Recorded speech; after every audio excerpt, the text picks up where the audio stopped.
She was the invisible woman in the corner office, underestimated, forgotten.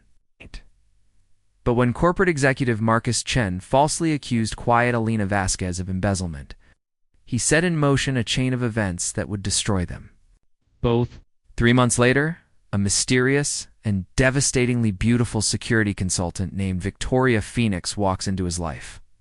And Marcus has no idea he's staring at his own destruction. Asterisk, the elevator doors closed, with a soft hiss, sealing. Elena Vasquez inside with the man who had just destroyed her career. Marcus Chen stood in the corner, scrolling through his phone, completely unaware that the mousy accountant beside him had heard every word of his conversation with the board. The leak came from someone with access to the Meridian files, he had said, his voice carrying through the conference room's thin walls. I'm betting it's that ghost in accounting, Elena something. She's been acting suspicious lately. Elena's fingers trembled as she clutched her leather portfolio. 3 years of embezzling from Chen Industries, and she had never been suspicious. She had been invisible. It's a perfect crime. Small amounts siphoned to pay for her sister's cancer treatments. Always careful, always undetected. Until someone else's mistake had put her in Marcus's crosshairs. The elevator lurched to a stop on the 15th floor. Marcus glanced up from his phone for the first time, his steel-gray eyes meeting hers briefly before dismissing her entirely. He had no idea he was looking at a woman who had killed before.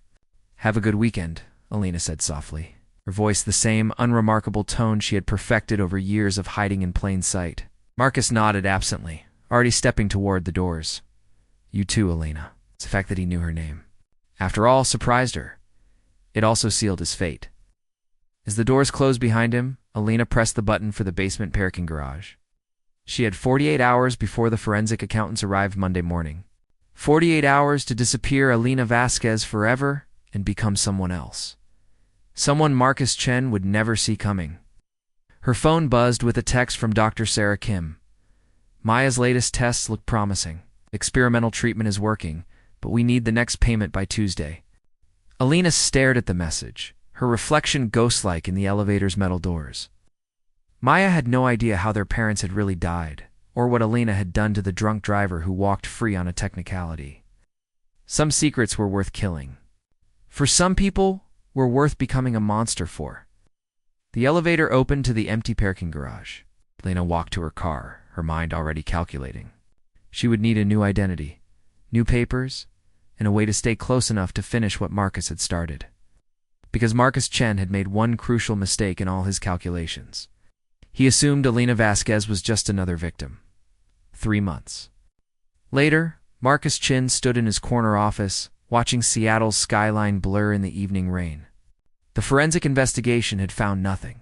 Elena Vasquez had simply vanished, leaving behind an apartment cleaned of personal items and a resignation letter citing a family emergency. The real embezzler had been caught the following week. A junior analyst with a gambling problem? Marcus should have felt vindicated. Instead, he felt hollow. He had destroyed an innocent woman's life based on paranoid suspicion, and she had disappeared before he could apologize. Mr. Chen, his assistant's voice crackled through the intercom. The new security consultant is here for your 7 o'clock. Marcus straightened his tie and turned toward the door. After the embezzlement scare, the board had insisted on upgrading their cybersecurity. Phoenix Solutions came highly recommended, though their lead consultant had insisted on an after-hours meeting. The woman who walked into his office stole his breath. She was tall and striking, with platinum blonde hair swept into a severe chignon and eyes the color of Arctic ice. Her black dress was designer, expensive, and she moved with the confidence of someone accustomed to being the most dangerous person in any room. Mr. Chen. Her voice was honey over steel. Victoria Phoenix, thank you for making time. She extended a perfectly manicured hand. When their fingers touched, Marcus felt an electric shock that had nothing to do with static electricity, and everything to do with the predatory smile playing at her lips. Please call me Marcus. Can I offer you something to drink? Just water? Victoria settled into the chair across from his desk, crossing her legs with deliberate precision. I understand you've had some security concerns recently. Yes. They talked. Marcus found himself studying her face. Something about her bone structure, the curve of her mouth, when she wasn't smiling, felt familiar, but he was certain he would remember meeting someone like Victoria Phoenix. "I'll need complete access to your systems," she was saying. "Files, personnel records, financial data, everything. It's quite a lot of trust to place in someone I just met." Victoria's smile turned sharp. "Mr. Chen, I know things about a company that would surprise you. For instance, I know that 3 months ago you suspected an innocent employee of embezzlement, Elena Vasquez, a woman who worked here for 3 years without anyone noticing she existed." Marcus went cold. "How do you know about that?" "Because I know Elena very well." Victoria leaned forward, her voice dropping to a whisper. "I know she paid for her sister's cancer treatments. I know she never took a sick day. I know she had a watercolor painting of Barcelona on her desk that no one ever asked about. And I know that when you accused her of stealing, it broke something inside her that can never be fixed." The room felt like it was spinning. Marcus gripped the edge of his desk. "Who are you?" Victoria stood, smoothing down her dress. "I'm the woman you're going to fall in love with, Marcus. And then I'm going to destroy you the same way you destroyed her."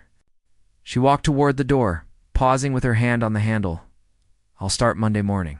Have my access codes ready." As the door closed behind her, Marcus stared at the empty chair where she had sat. On his desk, she had left a single item: a small watercolor painting of Barcelona's architecture. His hand shook as he picked it up. Asterisk. Victoria had been working at Chen Industries for 2 weeks when Marcus realized he was in trouble. Not just because of her veiled threats, or the way she seemed to know things about his company that should have been impossible. He was in trouble because he couldn't stop thinking about her. She had set up in the empty office next to his, working late into the night with the dedication of someone who had nothing else to live for. Sometimes he would catch glimpses of her through the glass partition, her face illuminated by the blue glow of multiple monitors, fingers flying across keyboards with surgical precision. "Working late again?" Marcus asked, appearing in her doorway. At 10 p.m. on a Thursday, Victoria didn't look up from her screens. "Your security is worse than I thought. I found 17 different vulnerabilities just today. Anything I should be worried about?" Now she did look at him, those ice blue eyes seeming to see straight through him. "Everything here should worry you, Marcus. The question is what you plan to do about it." He stepped into her office, drawn by something he couldn't name. "Have dinner with me." The words were out before he could stop them. Victoria's fingers paused over the keyboard. "That would be inappropriate. I'm contracted to your company. The contract ends next month. And then what? You'll apologize for what you did to Elena, and we'll live happily ever after?" Marcus moved closer, his heart hammering. "I don't know who Elena was to you, but I can't change what happened. I can only try to make it right." Victoria stood abruptly, closing the distance between them until he could smell her perfume, something dark and expensive that made his head spin. "You want to make it right?" Her voice was barely a whisper. "Elena had a sister, Maya. She's dying, Marcus. No, stage 4 cancer. Elena stole money to pay for treatments that might save her life, and you drove her away before she could finish." The words hit him like physical blows. "I didn't know. You didn't care enough to find out." Victoria's hand came up to touch his cheek, her touch feather-light and somehow more dangerous than a weapon. "But you will." She kissed him then, soft and devastating, and Marcus felt the last of his defenses crumble. When she pulled away, her eyes were bright with tears or triumph. He couldn't tell which. "Dinner tomorrow," she said. "But first, you're going to transfer $2 million to an account I'll give you for Maya's treatments." "Victoria, I can't just..." "You can, and you will, because Elena recorded every conversation you had about her. Every cruel joke, every dismissive comment. One phone call to the press and Chen Industries becomes synonymous with workplace harassment and false accusations." Marcus stared at her, realization dawning like a cold sunrise. "You're not just someone who knew Elena. You are Elena." Ow. Victoria's smile was beautiful and terrible. "Elena Vasquez died the day you accused her of stealing," and what rose from her? Ashes. She picked up her purse and walked toward the door. "The account information will be in your email within the hour." And Marcus, "If you try to run or back out, remember that I've had complete access to your systems for 2 weeks. I know about the Swiss accounts. I know about the bribes to city officials. I know about what really happened to your former business partner. Felt the blood drain from his face. David's death was an accident. Was it? Victoria paused in the doorway, her back to him. See you tomorrow night, darling. Wear something nice. As her footsteps faded down the hallway, Marcus sank into her chair, staring at the screen still glowing with his company's deepest secrets. He was trapped. But the most terrifying part was that he wasn't sure he wanted to escape. The restaurant was perfect. Intimate and expensive. Exactly the kind of place where secrets were traded over wine that cost more than most people's rent. Victoria arrived first, wearing a dress the color of dried blood that made her look like a beautiful weapon. Marcus found her at a corner table, staring out at the city lights. In the candlelight, he could see traces of the woman she used to be, the curve of her jaw, the way she tilted her head when thinking. Elena had been there all along, hidden beneath the surface. You transferred the money, she said as he sat down. Not a question, Maya. Got her treatments. She did. Thank you. For a moment, Victoria's mask slipped, and he saw genuine gratitude in her eyes. The doctors are optimistic. Then we're done. You have what you wanted? Victoria laughed. A sound. Like breaking glass. Oh, Marcus, this isn't about money. This was never about money. She reached across the table, her fingers intertwining with his. Her touch was warm, human, and it made the deception that much more cruel. Elena fell in love with you, she whispered. Did you know that? 3 years of watching you from across the office, listening to your voice in meetings, learning everything about you. She knew your coffee order, your favorite ties, the way you tapped your pen when you were thinking. Marcus's throat felt tight. Victoria, she knew you were married. She knew you would never notice her, but she loved you anyway, the way broken. People love impossible things. The waiter appeared, but Victoria waved him away without looking. That night in the elevator, when you said her name, her heart stopped. Because for one moment, she thought you might actually see her. I'm sorry. The words felt inadequate, hollow. I'm so damn sorry. Victoria's grip on his hand tightened. Sorry doesn't resurrect the dead, Marcus, but love might. She leaned closer, her voice dropping to a whisper that only he could hear. I'm going to tell you a secret. Elena didn't just steal money for Maya's treatments. She's been embezzling for 3 years. But not from Chen Industries.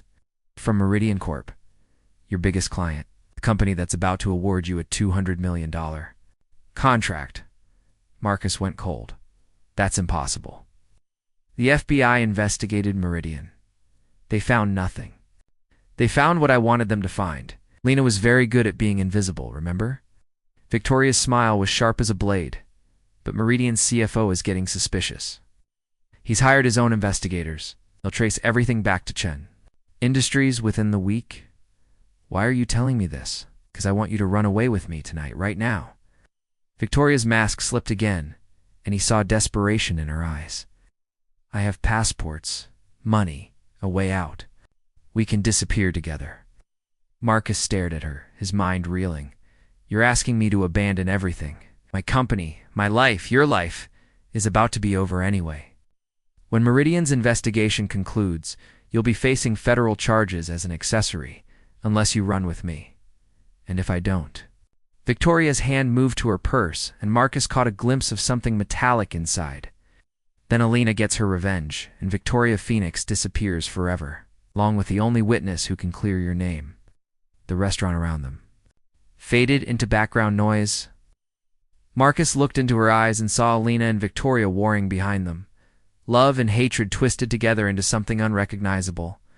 You're giving me an ultimatum. I'm giving you a choice. Love or destruction. Elena or nothing. Marcus pulled his hand free from hers, his decision crystallizing like ice in his veins.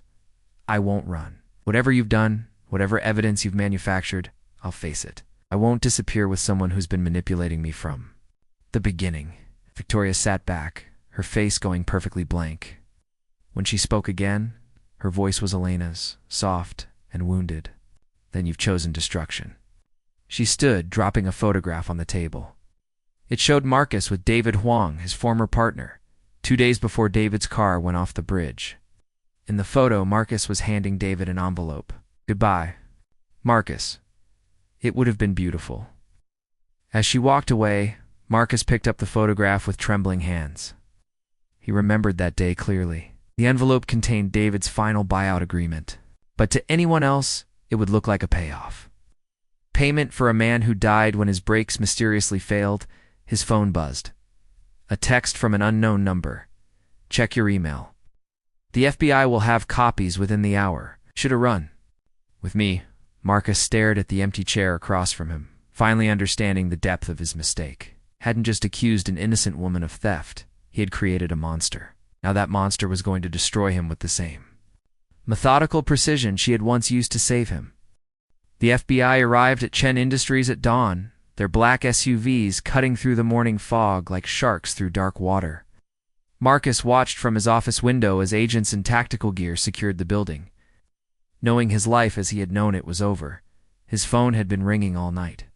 Lawyers, board members, reporters who had somehow gotten wind of the story, he had ignored them all, sitting in his office with the lights off, staring at the watercolor painting of Barcelona that Victoria had left behind. "Mr. Chen? Agent Sarah?" Morrison stood in his doorway, her badge gleaming in the fluorescent light. "We need to talk." Ash. The questioning lasted 6 hours.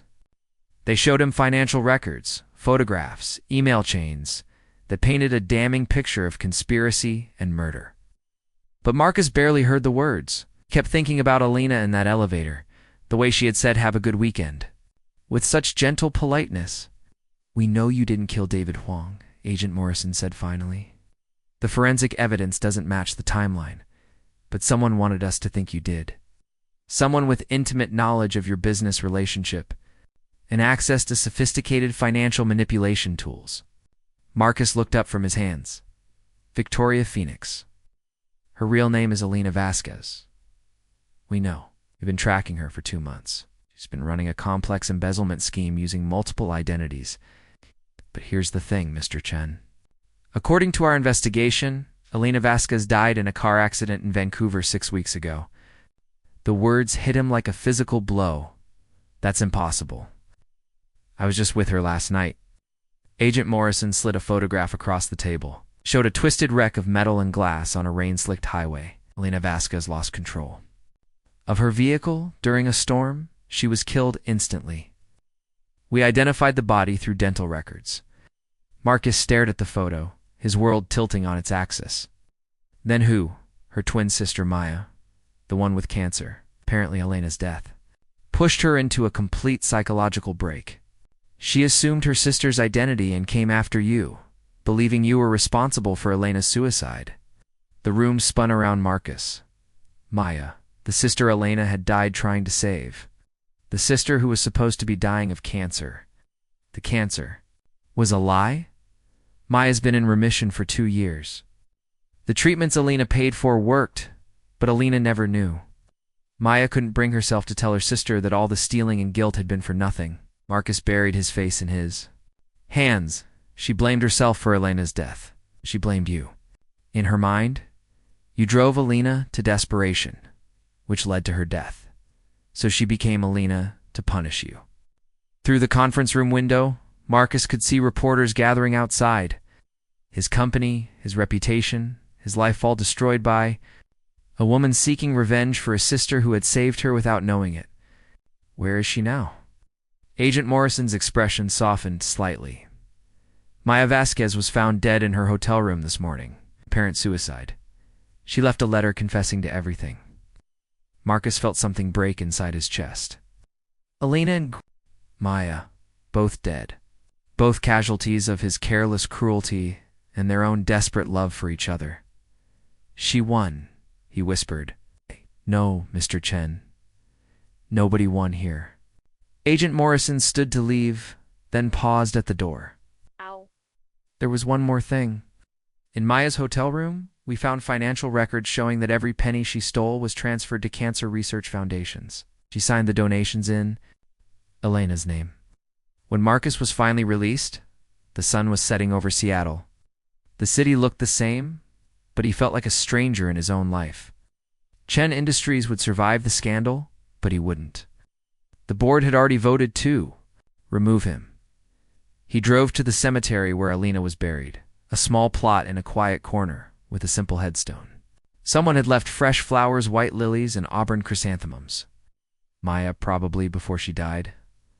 Marcus knelt in the damp grass, placing the Barcelona watercolor against the headstone. "I saw you," he whispered to the gathering darkness. "I always saw you, just never realized it until it was too late." A month later, Marcus disappeared. Some said he had fled the country to avoid civil lawsuits. Others claimed he had taken his own life. But the truth was simpler and more profound. He had finally learned to be invisible, the way Elena had been, the way Maya had pretended to be. He became one of those ghosts who haunt the edges of the world, noticed by no one, leaving no trace. In a small town in Oregon, a man with graying hair and kind eyes taught art classes to children at a community center.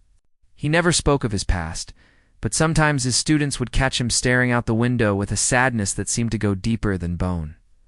The children called him Mr. Marcus, and they loved him because he saw colors in their paintings that no one else did. Colors that were hidden, waiting to be discovered by someone who knew how to look. In the supply closet of his classroom, tucked behind boxes of construction paper and glue sticks, hung a small watercolor of Barcelona. Sometimes he would take it down and trace the delicate brushstrokes with his fingertips, remembering a woman who had loved him so completely it had killed her twice. The end, like and subscribe for more intense psychological thrillers and transformation stories.